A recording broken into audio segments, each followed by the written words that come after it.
جو اس انتظار میں بیٹھے ہوتے ہیں کہ ہمارے اسٹیٹس کا جب لڑکا آئے گا پھر ہم اس سے نکاح کریں یہ گے. بہت ہے. اور اسی طرح سے یہ دونوں طرف ہے، یعنی لڑکوں میں بھی ہے لڑکیوں میں بھی ہے. تو اس طرف نہیں دیکھنا چاہیے. آقا کریم صلی اللہ علیہ وسلم نے فرمایا دو چیزیں دیکھو، ایک دین دیکھو، ایک اس کا اخلاق دیکھو. دین میں اس کا عقیدہ آ جائے گا اور اخلاق میں اس کے معاملات آ جائیں گے. یہ اپنے پڑوس کے ساتھ کیسے، سب سے پہلے اپنے ماں باپ کے ساتھ کیسے، اپنے گھر والوں کے ساتھ کیسے، اپنے اہل محلہ کے ساتھ کیسے. اگر وہ، اور میں اس پر تو جب بھی مجھے بات کرنے کا موقع ملا تو میں نے یہ کہا کہ آپ یہ نہ دیکھیں کہ اس کے پاس کتنا مال ہے، آپ یہ دیکھیں کہ یہ محنتی ہے کہ نہیں ہے. اگر شخص محنتی ہے نا، وہ دنیا کے کسی دیش میں بھی چلا جائے، وہ محنت کر کے 2 روٹی اپنی عورت کو عزت کے ساتھ کھلا دے گا. بہت اچھی. واہ واہ. اور ارب پتی ہو اور وہ کام چور ہو تو وہ تو ساری دولت کو کھا بھی جائے گا. اچھا، ہمارے یہاں ہوتا یہ ہے کہ ان چیزوں کی طرف لوگوں کا وہ، یعنی پہلی بات تو یہ ہے کہ لڑکے کو تو یہ بھی پتہ نہیں ہوتا. آپ کسی دولہے سے پوچھ لیں، میں تو پوچھ لیتا ہوں، بھائی تم شادی کر رہو کیوں کر رہو؟ اماں نے کہا تھا کر لو، بہنوں نے کہا تھا کر لو. تو تم کو پتہ ہے شادی کرنے کی وجہ کیا ہے؟ کہنا نہیں مجھے تو نہیں پتا، بس اماں کہہ رہی تھی عمر ہو گئی ہے تو میں کر رہا ہوں. آقا کریم صلی اللہ علیہ وسلم نے فرمایا کہ تم نکاح کرو اور اپنی نسل کو پھیلاؤ. قیامت کے دن میں اپنی بڑی امت ہونے پر دوسری امتوں پر مجھے ناز ہوگا، مجھے فخر ہوگا. واہ واہ واہ واہ. اس نیت کے ساتھ وہ کرے کہ میں نے آقا علیہ الصلوۃ والتسلیم کی اس امت کو بڑھانا ہے. واہ واہ واہ. اور اس میں ایک مسئلہ کہ جو دولہے کی بہنیں ہوتی ہیں یہ سب سے زیادہ آڑے آتی ہیں لڑکیوں کے اندر عیب تلاش کرنا، یہ تاخیر کی جو وجہ بنتی ہے. مگر یہ بات آپ جان لیں، کما تدین تدان، جس طرح آج آپ کسی کی لڑکیوں میں عیب تلاش کر رہے ہیں، کل یہی معاملہ آپ کے ساتھ ہوگا. دوسرے آئیں گے اور وہ آپ کے اندر عیب جو ہے وہ نکال کے جائیں گے. اور ایک مسئلہ یہاں پر اور بھی ہے کہ کچھ لوگوں نے اس معاملے کو کہ یار بھائی میں تو شادی کے جھنجٹ میں پڑتا نہیں، معاذ اللہ ہیں ایسے لوگ کہ میں نکاح ہی نہیں کرتا اس وجہ سے کہ معاملات بہت ہیں، جھنجٹ ہے، پریشانی ہے، یہ عورتوں کی مسئلے اور فلاں. تو میں ان کو یہ کہتا ہوں کہ میرے بھائی، حضرت سیدنا زکریا علیہ السلام نے کیا دعا مانگی تھی؟ یرثنی و یرث من آل یعقوب، اپنی عمر کے اس حصے میں کہ جہاں پر اولاد نہ بھی ہو. اور پھر فرمایا کہ میری تو زوجہ بھی بہت بوڑھی ہے، لیکن فرمایا کہ اے میرے مالک، میں دنیا سے جاؤں اس سے پہلے مجھے ایک وارث عطا کر دے. کیا مطلب؟ اگر یہ وارث آپ کا نیک ہے تو کیا کہا کہ اولاد وہ مانگو جو دنیا میں تمہارے لیے اپنے عملوں کے سبب تمہاری آنکھوں کی ٹھنڈک بنے. اور یہی اولاد اگر حافظ بن گئی، قاری بن گئی، عالم بن گئی، دین کی خادم بن گئی، ناموس رسالت کے وفادار بنے، رسول پاک کے سچے وفادار بن گئے، اور اس کے بعد پھر ان سے جو سلسلہ چلا اور یہ قیامت تک چلا، تو جتنے حافظ، قاری، عالم، دیندار، نیک، پرہیزگار، راہ خدا میں خرچ کرنے والے، دین کی مدد کرنے والے، یہ جتنے زیادہ پیدا ہوتے جائیں گے آپ کی قبر میں روشنی بڑھتی جائے گی. واہ واہ واہ واہ واہ. تو یہ اصل میں ہے مسئلہ. اور اصل چیز یہ ہے کہ اس کا دین ہو، اس کا اخلاق ہو، اور یہ 2 چیزیں آ جائیں تو اس کے بعد پھر انتظار نہیں کرنا چاہیے. ہاں یہ ہے کہ وہ اپنے رہنے کے لیے اپنا کوئی گھر بنا لے، کہ اپنی بیوی کو جو ہے وہ ایک سیپریٹ لائف دے. اچھا، اس میں بھی ایک مسئلہ یہ آ گیا، یہ میں اس کی وضاحت کر دوں. وہ یہ ہے کہ ماں باپ یہ چاہتے ہیں کہ شادی کے بعد بھی ہمارا بچہ جوڑا رہے.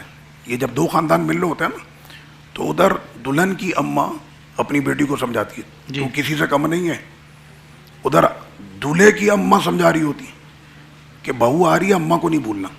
یہ کہنے کی ضرورت نہیں ہے. اگر بچپن سے اچھی تربیت کی ہے اور ان کو بچپن سے یہ بتایا کہ ماں باپ کے حقوق ہیں، اور یہ سارے حقوق جو لازم ہوتے ہیں یہ حضرت شوہر پہ ہوتے ہیں.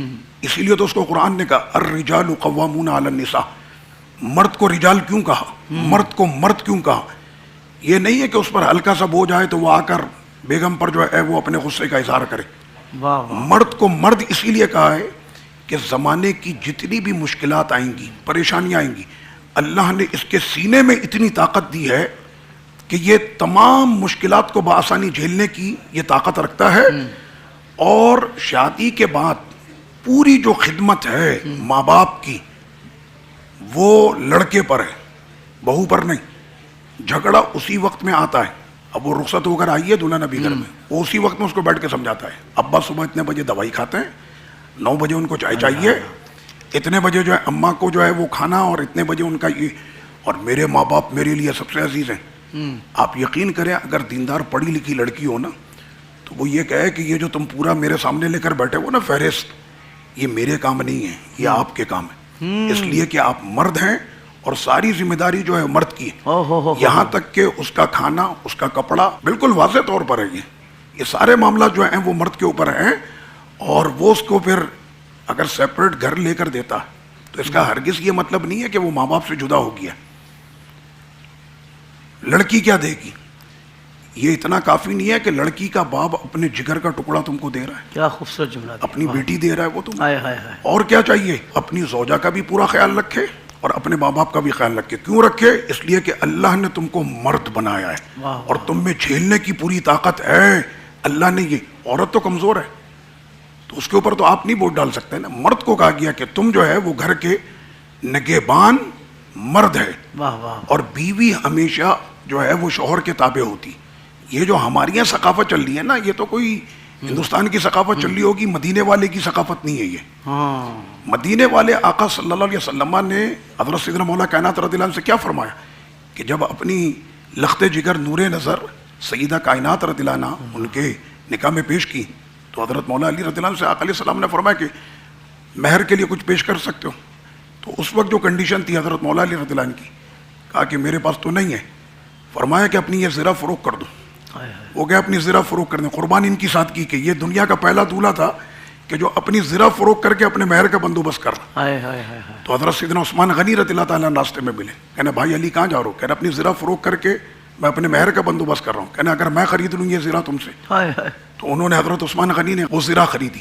تو مولا علی جب لے کر جانے لگے تو انہوں نے یہ نہیں کہا چلو یار یہ بھی رکھ لو تم میری طرف سے، میں تو بہت بڑا غنی ہوں۔ انداز دیکھے کہ بڑوں کے کیا آپس میں ایک دوسرے کے ساتھ تعاون بھی کرتے ہیں تو سامنے والے کو محسوس بھی نہیں ہونے دیتے کہ وہ مال میں اس سے کمتر ہے۔ اللہ، تو یہاں پر کہ سارا جو خرچہ اور معاملہ ہے وہ رہے گا حضرت دولہا صاحب پہ، نہ کہ دلہن پر۔